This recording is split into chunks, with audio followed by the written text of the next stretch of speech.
Welcome to Make a Path Presents. I'm Ronnie Hayes, and today let's talk about who's going to die in the mid-season finale for The Walking Dead. With that said, guys, if you're new here, we do videos throughout the break. If you're new to The Walking Dead, they always take a break at episode 8 in the middle of the season, and then they come back sometime in the middle of February, first week-ish in February of the following year. So, February 2017 is when we're going to get episode 9 and episode 10, and then we'll continue until the season finale till like March or whatever. But this channel does videos throughout the break. So from now until February, when the show comes back on, we will be doing videos all about The Walking Dead, The Last of Us. We're going to expand it to some gaming, some horror, some sci-fi. So not that kind of sci-fi. We're staying into the horror sci-fi realm. But with that said, talking more like Resident Evil type, zombie type, that kind of sci-fi. Anyway, take it back a notch. We got 3 people who are most likely going to die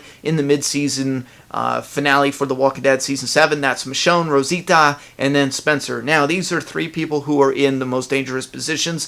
Michonne, I could cross her off the list, and I think she's going to play a part in Jesus at the sanctuary or Daryl escaping the sanctuary. I'm uploading a video. Most likely it will be uploaded before this. Check that out. I absolutely love that theory, and I think that plus Michonne's story takes her off the table as an option to get killed. I think it would hurt the story more than it would help the story. And Rick doesn't need to lose a loved one to push the story forward. So I think that is nonsense. Right now, Rick just needs to know that his people are in danger, and then he needs to get that wake-up call, that introduction to the other communities that lets him know, wow, they have the numbers. That's the only thing stopping Rick. They're outnumbered, they're outgunned. So if they can show Rick they have the numbers, that will be the first steps to go into war, I truly believe. So Michonne is safe, I feel. Next up is Rosita. She has shown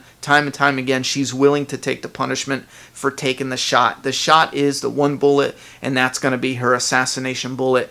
She wants to take Negan out. She said it at the end of the last episode. She said they're here, or Spencer said they're here, and Rosita said he's here. She has 1 bullet, 1 person she wants to take out, and she's willing to deal or take the punishment from the fallout, whether it's from, her failed attempt or the saviors who end up killing her afterwards. With that said, something has to happen to stop this. Maybe the fact that Negan is holding the baby, maybe he's too close to Judith and she doesn't feel like it's safe to take the shot. Maybe she just can't get close enough. I know a lot of fans, I see their comments, and they're worried that The Walking Dead has gotten too predictable with double deaths. For some reason, they're loving the double deaths. They had Lori and T-Dog. You had Abe and Glenn most recently. You had, holy crap, Lizzie and Mika. You had...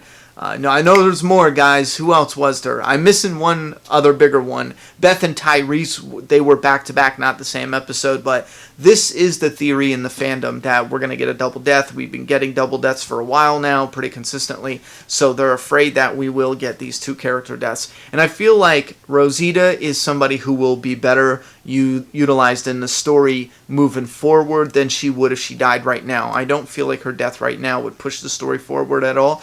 I believe that the third and final option is the one that's going to die, and he's a person that died in the comic around this point in time. They are remixing the timelines a little, so he dies technically a little bit after this point in the comic, because right after his death in the comic, it kind of led into All-Out War in the very next issue, but it does appear that they are remixing this somewhat like they did with the Uprising, and the Uprising was one of the biggest things that threw me off trying to predict the pacing in the storyline, because in the comic the Uprising came after No Way Out, and there was a lot more story with the Uprising, with the aftermath of No Way Out, and in the TV show they skipped all of that, like all of it, and it wasn't a lot of impactful story, but there was a lot of really interesting shit in that aftermath Uprising stuff, and they put it in the very first episode of season 6 in the black and white flashbacks with the Carter guy who just had that mini Uprising in that one episode, and that was it. They deaded it.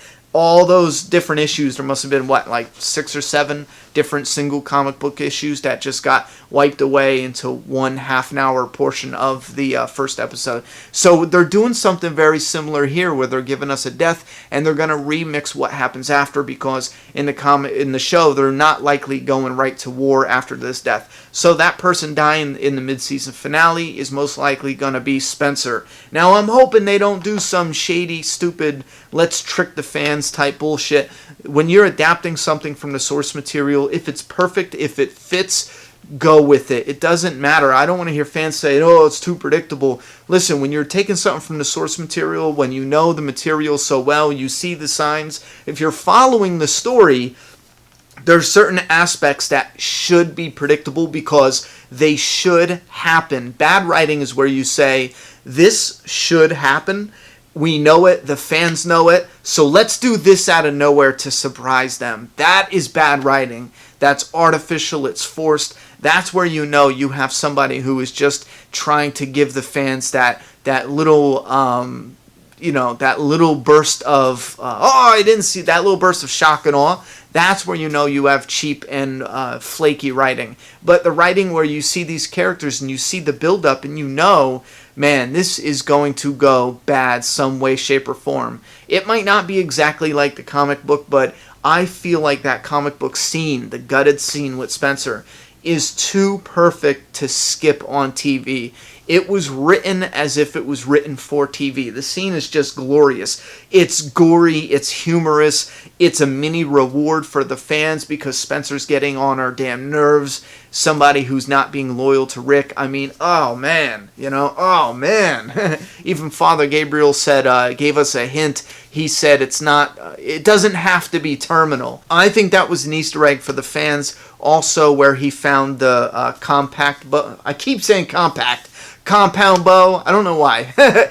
Where he found the compound bow, there was the walker where it looked like his belly was ripped out. I feel like there's too many hints. There's too many Easter eggs for them to skip Spencer dying in the mid-season finale. But that won't be the big to-do. I don't know what's coming, but I still feel like there's going to be a big to-do, a big mini cliffhanger that's going to be a rewarding cliffhanger. I don't think they're going to end it on Rick in tears. They might. But I think they're going to end it on a note of this is the beginning of the march to war. I truly feel that way. I could be totally wrong, but something in my gut is screaming.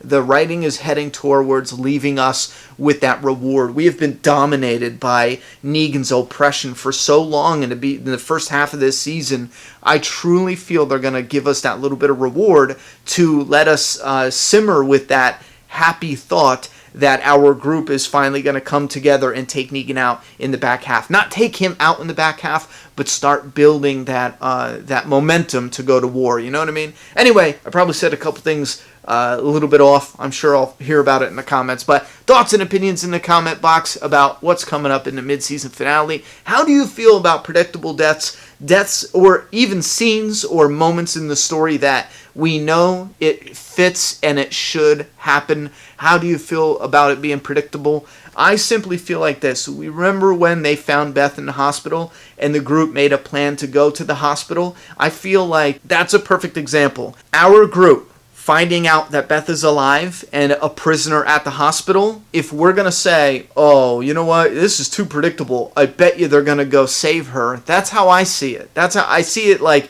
it's such common sense. We see this character who is building up to buck back against Rick. This is not going to work. He's doing it away from Rick. He's doing it behind his back. He is a snake. People who do that are slimy, and they usually end up getting fucking in trouble or fucking something up.